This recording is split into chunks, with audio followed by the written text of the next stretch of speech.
Hey, slackers, welcome back. This is video lesson 12. I hope you all are well and staying safe. I am, let's see, it is still technically April 28th. It is Tuesday, going on midnight. Oh, excuse me. And yep, I am doing my work at 12 o'clock at night, but you guys can't judge me because a lot of you text me in the middle of the night, you're at work. So anyway. So here we are, video lesson 12. It's unreal, but here we are. Couple little things. I sent out a text message for a free download on the calculator. It's 6 months free. So if you have a device to download to, like a computer, a tablet, a laptop, a MacBook, a Mac, the directions are very specific. Just follow them and you can download the calculator if MetaCalculator hasn't been working for you. I don't think I introduced MetaCalculator to you guys yet. But if you want the graphic calculator, excuse me, that's one way you could get it, okay? That's the first announcement. Second announcement, some of you are texting me questions and you're confused and some of them are completely valid and I feel terrible. What I wouldn't give for 10 minutes in the classroom right now, just so I can answer your goddamn questions. It is infuriating and exhausting beyond belief on my end as the teacher, trying to answer them over text message or email, sending you pictures and just trying the best that I can on my end, even though you guys are fantastic. And a lot of you are like, no, you're doing great. Like, this helps. Thank you. I appreciate that because I feel like I'm banging my head up against the wall. But some of you are asking me questions and I can just tell by the work you're submitting and the questions that you're asking that you're not watching the videos. In this class in particular, it's one of my larger classes. I think I have up near 30 kids. I'm lucky because these videos are on YouTube. So you see, I can see how many views the videos get. You guys should know this. You watch YouTube videos all the time. So if I look back at your videos, if I'm lucky, 6 to 10 of you are watching the video. It has 6 views, usually 6, sometimes less. So you guys aren't even watching the videos and you're just trying to do the work just to submit it. I love you all dearly, but stop being mother flipping lazy because these videos are like 20 minutes long, sometimes 25 minutes long. Some of them are even like 17, 18 minutes long. Like, come on, man. Watch the videos, then do the work. And don't text me questions if you're not going to watch the videos. I'm really sorry. I'm going to be blunt, but it's almost 12 o'clock at night and I'm going to be blunt. Don't ask me questions if you're confused. If you're not doing your part, watch the videos. If we were in school 5 days a week, you would have to listen to this annoying old lady with a very big belly at this point for 42 minutes, 5 days a week. You're getting away with a fraction of that. 2 20-minute videos a week and 2 assignments attached. Come on, man. Okay? So please, I can tell that you're not watching the videos and I really need you guys to get on that. Okay? All right. I spoke to you about the calculator. Okay. The third exciting thing, drum roll, please. Terrible drum roll. There are no final exams this year. Woohoo! They canceled all the finals. The school hasn't officially notified you yet, but I'll let you guys know. Excuse me. I'm yawning in your face left and right here. That finals have been canceled. Basically, all the classes that are college level classes, all colleges and universities have canceled their finals because there's no way to have test integrity, meaning give a final exam and know that you guys aren't going to cheat, look up the answers, work together, blah, blah, blah, et cetera, which I don't blame you. I would do too. If you had the opportunity, poop, why not? But anyway, so that's the number one reason. And number 2 is the Board of Regents canceled all the Regents exams. So if we're not doing Regents exams, it's really not fair in classes to do finals. So I know it's definite, even though the school hasn't come out to tell you guys yet, because they changed the quarter grades. So there's no more like the finals 10% of your grade for the year. All the quarters are going to be 25% each. All right, my darlings? The downside of that is we don't end early to have, excuse me, Regents Week / testing week. So we're going to be doing schoolwork all the way till June 26th. Well, you guys will be. I'm having a baby somewhere in between there. So yeah, I'm going to be momming. Sucks to be you. All right, anyway. So let's take a look at this stuff. This is a nice little break from the things we've been doing. Last week last video, in video lesson 11, we discussed sampling techniques and how you go about gathering a sample. And I told you the importance of all this. It's actually way more important than I'm putting emphasis on, because your entire study can be thrown out based on your sample. Number one is what we're going to talk about today, being biased or unbiased. But how you choose your sample and the basis of it is really, really, really important. It could skew your results. Meaning, it could change your results. So we talked about 4 different sampling techniques last time. Well, actually, technically 5.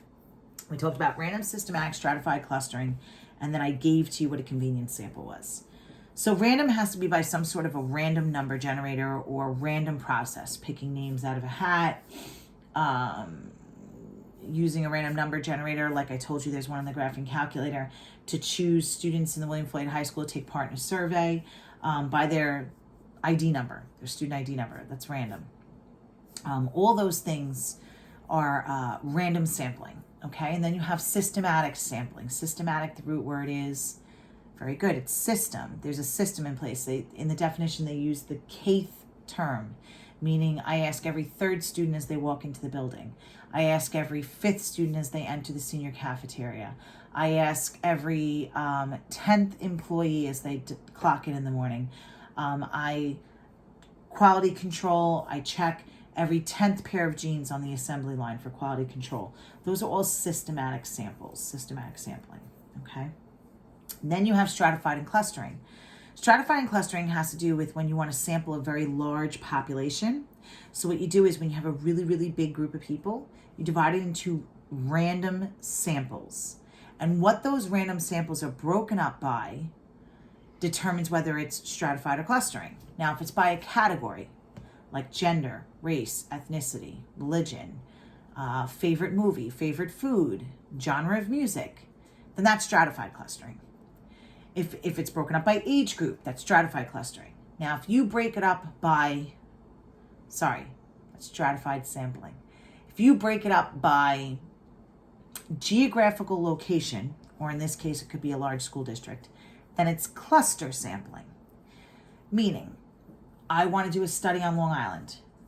I take the entire Long Island population, I break them up into random samples of 1,000 people by county. Suffolk County, Nassau County. That's cluster sampling, okay? I break them up by town.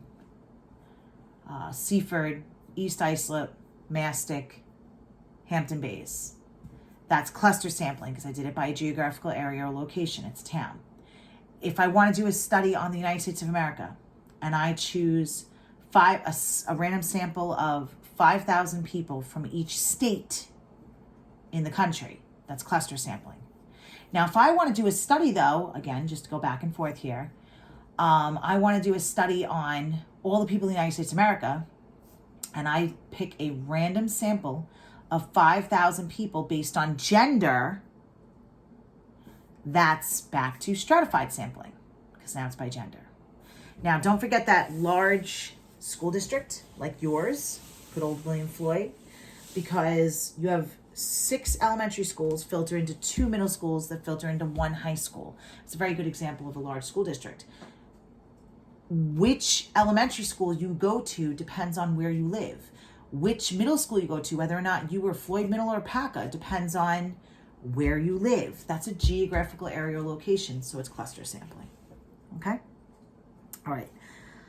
I have tried to get on to Canvas to check just now, and of course, my luck, at 12 o'clock at night, I'm trying to do my work and get it done so I can go to bed, because this mommy is so tired. I wrote 2 different things here. So on the notes packet that we completed in pencil, I wrote that your homework was a textbook handout, number 12, parts A3. And it looks like in the pen that I wrote in the notes packet, I wrote on this handout that the homework is to complete 1 through 8 here. I remember doing this. I remember telling you on the video it's 1 through 8. But I think I put this up as homework on Canvas. So I'll accept either or.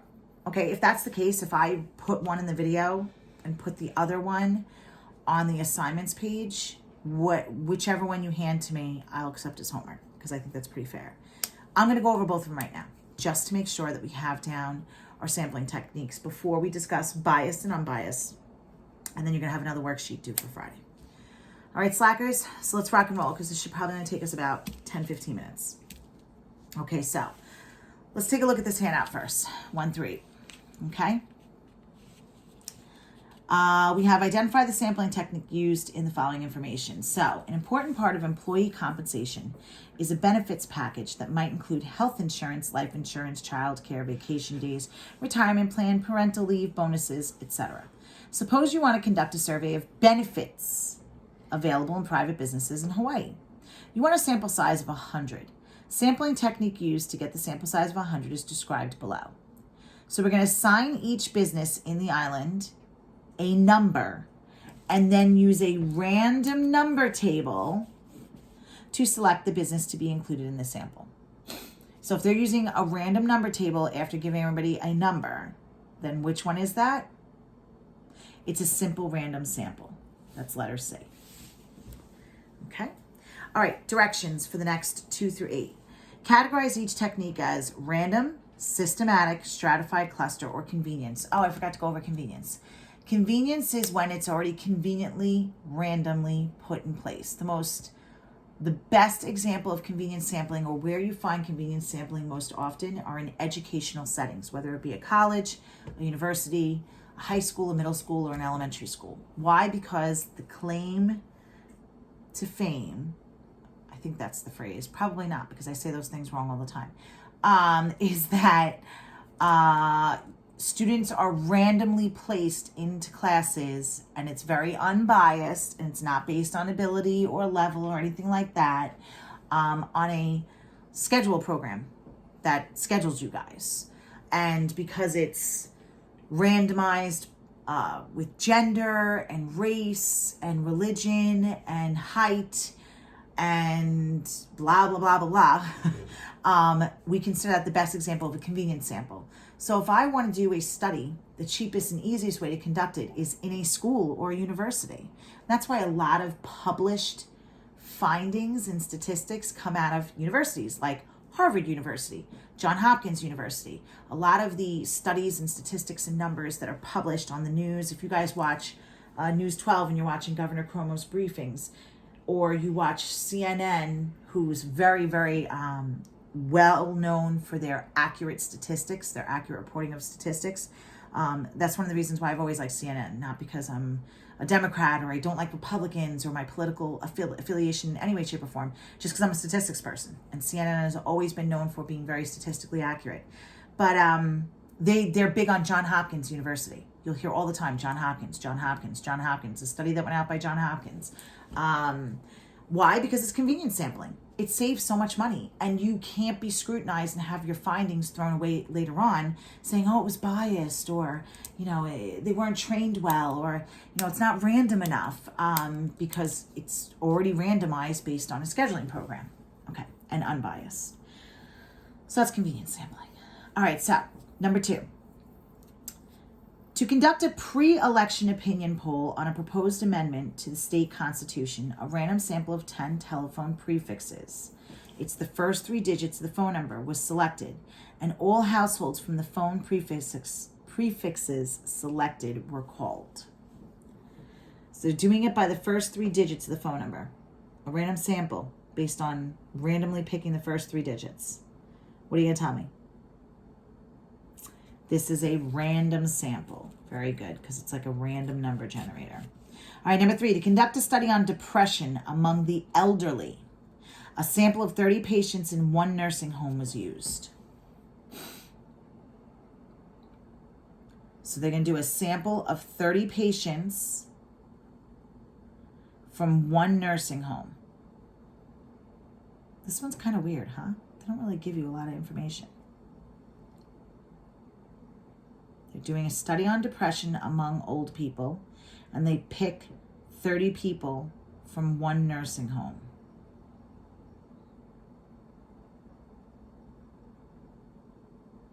Yeah, I'm going to say that that's random also, because they're really not saying anything in particular.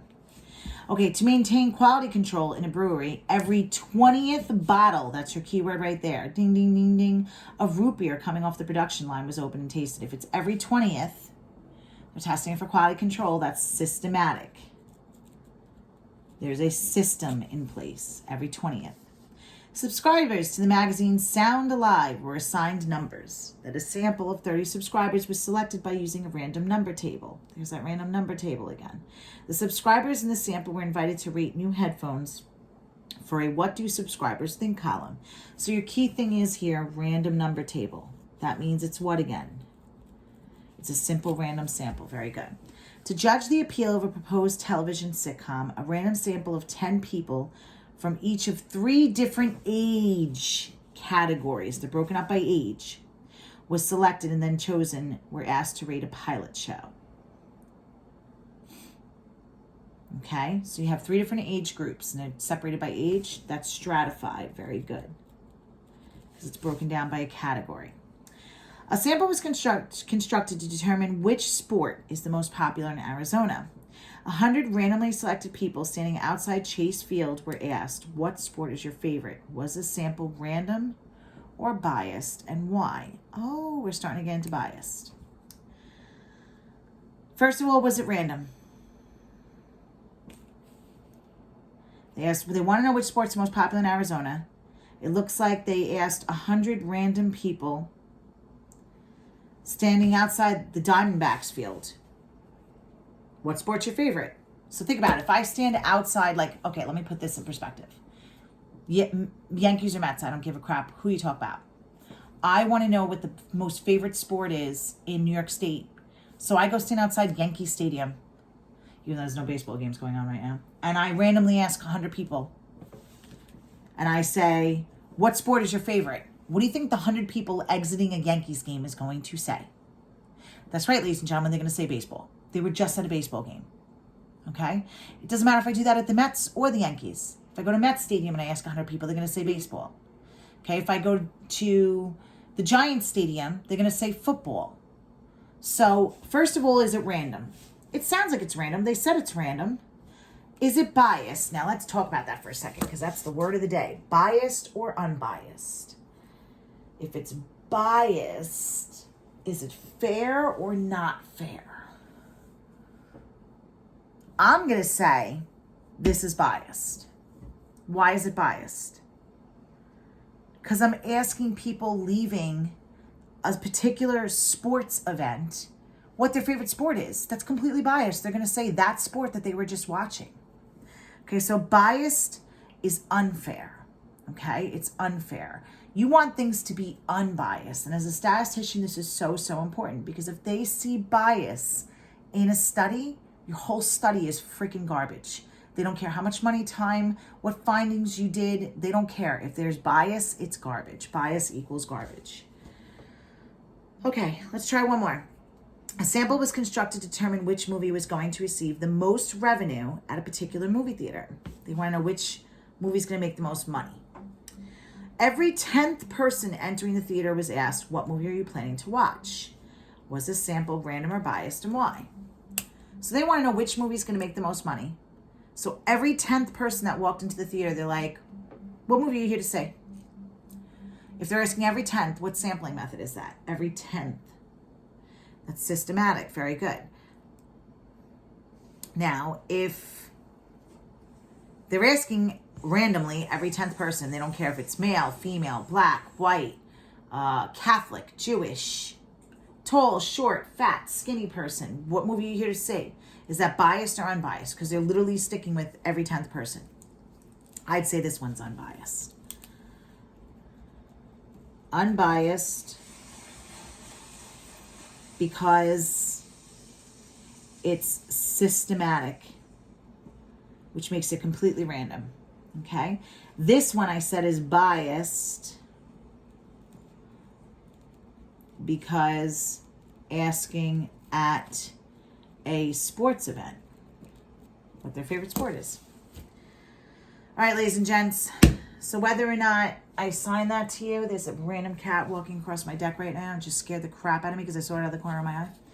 Yeah, Boots. He's been in the yard every night. She looking in I don't know. She goes and looks over where the kittens used to be. Sorry, that's my husband talking to me. We name the cats outside because we have a sick problem. So Boots is a black cat with white feet. We call him Boots. He's been hanging out in our yard since, or she, I don't know if it's a he or she, since we bought this house. And we took in one of the kittens underneath the deck when we bought the house. That was like 10 years ago. So anyway, 1 through 8. So whether or not I assign that for homework, or whether or not I put it up there, I'll make sure it's up there for video lesson 12 because we went over it as classwork. All right, now the other part is this textbook handout. Okay, so it was 12 parts A through E.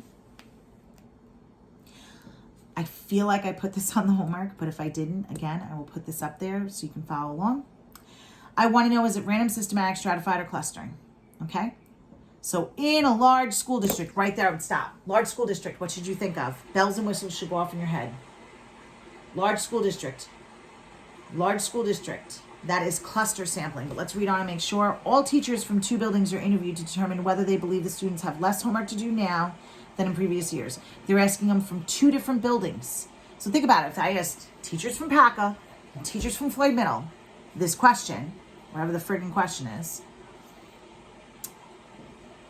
the students go to that building depending on where they live. That's a geographical area location. That is cluster sampling, ladies and gentlemen. Large school district, cluster sampling. Every 7th customer, the minute I hear 7th or 10th or 5th or 100th or 50th, what sampling method is that? That's right, it's systematic. So every 7th customer entering a shopping mall is asked to select her or his favorite store. Nursing supervisors are selected using random numbers to determine annual salaries. All they're telling me is random numbers, so that must be random. Here we go. Every 100th hamburger manufactured is checked to determine its fat content. If it's every 100th, it's systematic. There's a system in place. And part E. Mail carriers of a large city are divided into 4 groups according to gender, male or female, and then according to whether they walk or ride on their routes.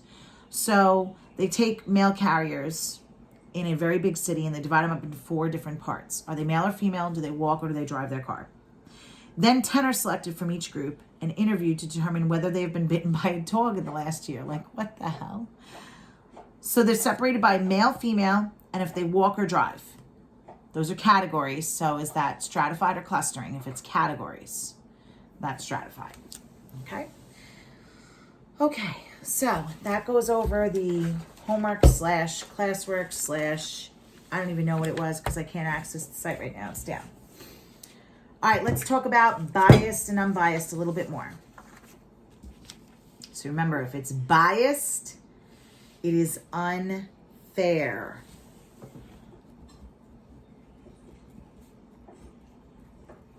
So this is notes for video lesson 12. Okay? Decide if each of the following surveys is biased or unbiased. Explain why you made that choice. If a survey is biased, describe how to change it so that it'll be unbiased. So asking you to do a couple of things here. Tell me if it's biased or unbiased, and then how would you change it to make it fair, make it unbiased. So here we go. Kyle is at Guntersville State Park and is taking a survey to see what Alabama residents think of the access fee to the park. So he's at a state park. He's taking a survey to see what the residents think of access fee to the park. Biased or unbiased. If he's asking people entering the park what they think of the fee to enter the park. I like talking about this in class because I get 2 different answers on this one usually. See, I would say that this is biased because they want to know what Alabama residents think of a fee you pay to get into a park, but they're only at one park. So I don't think it's a good way to survey. Like, they should go to a couple of different parks to find out what residents of a state think of a fee that you pay to get into a state park. Okay? I also think it's biased because these people are going to that park probably because they what? They like it. If they didn't like it, they wouldn't be going. Okay, so I would say this one is biased because only asking at one state park and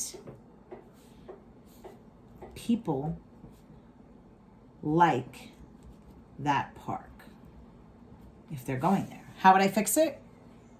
Run the survey where? In other parks. Fix by running survey at other parks. Okay, Monique is surveying people at the mall to determine the most popular television show. Most popular TV show. She's asking people at the mall. Biased or unbiased? I'd say it's pretty unbiased. She's sitting at the mall asking people what their favorite show is. I'd say unbiased. Seems pretty fair. Trevor is outside a local car dealership taking a survey on the most popular car. He's asking everyone who enters what make of car is their favorite. If you're sitting at one car dealership asking people what make of their car is their favorite, they're at that car dealership. They're probably going to say that car, biased or unbiased. Oh yeah, that's biased. Because they picked that dealership, so they like those cars. How are you going to fix it? Conduct this sample where else? In other dealerships. Fix it by conducting sample at other dealers. All right, Eric wants to find out the most popular football team at a game between the home team and the visiting team. He surveys a group of people standing in line for tickets. Okay. Biased or unbiased? Okay, this kind of depends on two different things. When I went to University of Hartford in Connecticut, if you were a UHA student, if you went to Hartford University, you didn't have to buy tickets. So if that's the case in this situation, then the only people online buying tickets are people there for the away team, the visiting team, and they're going to say that that's their favorite. So in that case, it's biased. But if everybody buys a ticket for the home team and the visiting team, then it's unbiased. It kind of depends on the situation. Okay? So I'd say it's a little bit of both here. There is a plan being discussed to build a skate park in a neighborhood. The city wants to have feedback to see if this is going to be used and well received by the community. The city sends out a newsletter and asks for people to respond with their opinion. Biased or unbiased if they send out a letter in the newspaper.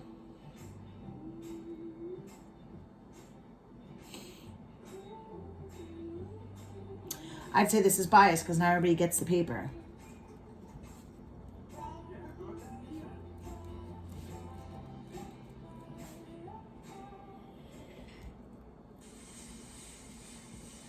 How would you fix it? Maybe survey people in a grocery store by conducting study in a grocery store. This one I would say is biased and unbiased. It's biased if home team does not buy tickets. And in that case, you can fix it by asking random people in the stands. It's unbiased if home team has to buy tickets too. So I would say both answers are for this one. Okay. All right, my darlings. So, what is your homework? As I promised, this worksheet right here. Okay, so the homework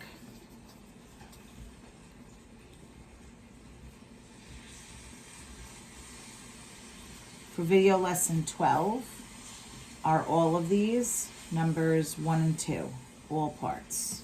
So it's really 1, 2, 3, 4, 5, 6, 7, 8, 9, 10 questions. Okay, I want you to do all of them. All right? All right, my dear darlings, take care, brush your hair.